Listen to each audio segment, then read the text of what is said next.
కన్యా రాశి, కన్యా లగ్నం వాళ్ళ ఫలితాలు శుక్రాచార్యులు వారు స్టార్టింగ్లో మీ రాశిలో ఉన్న తర్వాత మీకు ద్వితీయ స్థానానికి వెళ్తూ ఉన్నారు. నేను మొదట చెప్పాను కదా శుభాంశలు ఉన్నాయి ఈ వారంలో అని చెప్పి. సో మీకు ఈ శుభాంశలు ఏ విధంగా ఉంటాయి? ఇప్పుడు 2 మేజర్ ప్లానెట్స్ కూడా ఈ శుభాంశల్లో ఇన్వాల్వ్ అయ్యి ఉండడం వల్ల ఇప్పుడు నేను చెప్పిన 3-4 శుభాంశాల్లో గురు భగవానుడు ఉన్నాడు, రాహుదేవుడు ఉన్నాడు. అందువల్ల ఈ వారం మొదలు 1 ఇయర్ లోపల ఈ ఫలితాలు చూస్తారు. మేజర్ ట్రాన్సిటింగ్ ప్లానెట్స్ కాబట్టి ఏదో మొక్కబడిగా ఇవ్వాలంటే ఇప్పుడు 1 మంత్కి తిరిగే ప్లానెట్స్ ఉంటే అవి ఆ టైంకి ఇస్తాయి. ఆ టైంకి ఇచ్చి మళ్ళీ నార్మల్ అయిపోతుంది. అంటే పర్టికులర్ పీరియడ్ ఆఫ్ టైం వరకు డబ్బులు వస్తాయి, లేదా మనశ్శాంతి ఉంటుంది. తర్వాత మళ్ళీ రెడ్డొచ్చి మొదలై అన్నట్టు, లేదా యథా రాజా తదా ప్రజ అన్నట్టు ఉంటుంది.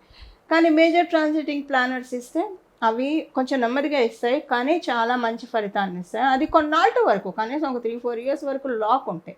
మీకు డెఫినెట్గా ఫైనాన్షియల్ మ్యాటర్స్లో వారం నుంచి స్టార్ట్ అవుతుంది. దీనికి ఎనర్జీస్ యాక్టివేట్ అవుతూ ఉన్నాయి. ఈ 1 ఇయర్ లోపల మీరు చూస్తారు ఫైనాన్షియల్ ట్రాన్స్ఫర్మేషన్స్, అంటే మంచి ట్రాన్స్ఫర్మేషన్స్. డెఫినెట్గా కన్యా రాశి, కన్యా లగ్నంలో పుట్టిన వాళ్ళు చూసే తీరుతారు. అది మళ్ళీ మీకు మనశ్శాంతిని కూడా ఇస్తుంది.